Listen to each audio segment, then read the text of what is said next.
And can I call Mr. Martin O'Muller? Question 2. The situation in Syria has become one of the greatest humanitarian challenges of our time.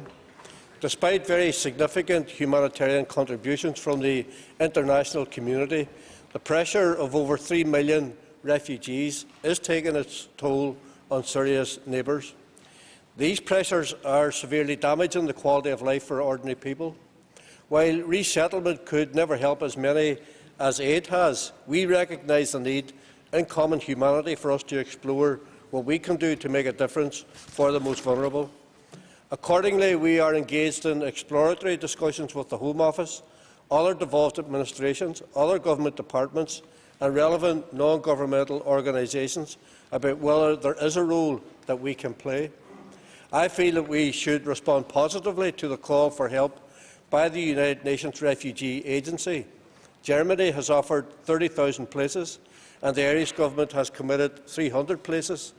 Sadly, the Government in London has not yet committed to take refugees, but I note that Scotland are appealing to them to allow refugees to come to Scotland, and I feel that we should do likewise.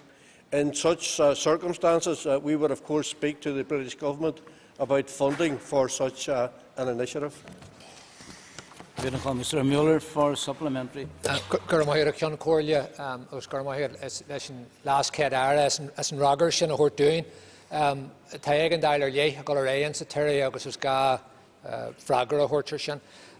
think it's appropriate to say that the Racial Equality Unit at the Office of the First and Deputy First Minister has done great work in this regard.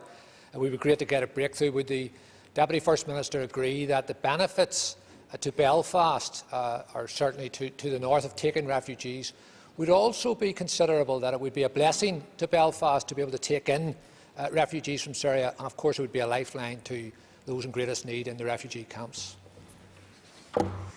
Well, I know that both the member and Reverend Bill Shaw have written to the First Minister and myself about what is a catastrophic situation in Syria in relation to how we here in the north can hold out the hand of support to people who are going through incredible trauma in their lives.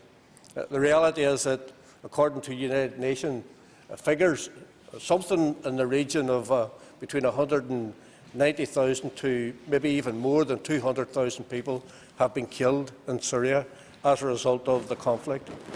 And of course, I want to take this opportunity to unreservedly condemn the murder of 2 Japanese citizens by ISIS over the course of recent days, and to send our sympathy to the Japanese Prime Minister Shinzo Abe in relation to that situation. But of course, these situations are highlighted as individual tragedies for families, and the effect of all of that is seen all over the world. Yet, when you look at a figure of something like 200,000 Syrians who have lost their lives, it really brings home how terrible the situation is in that country.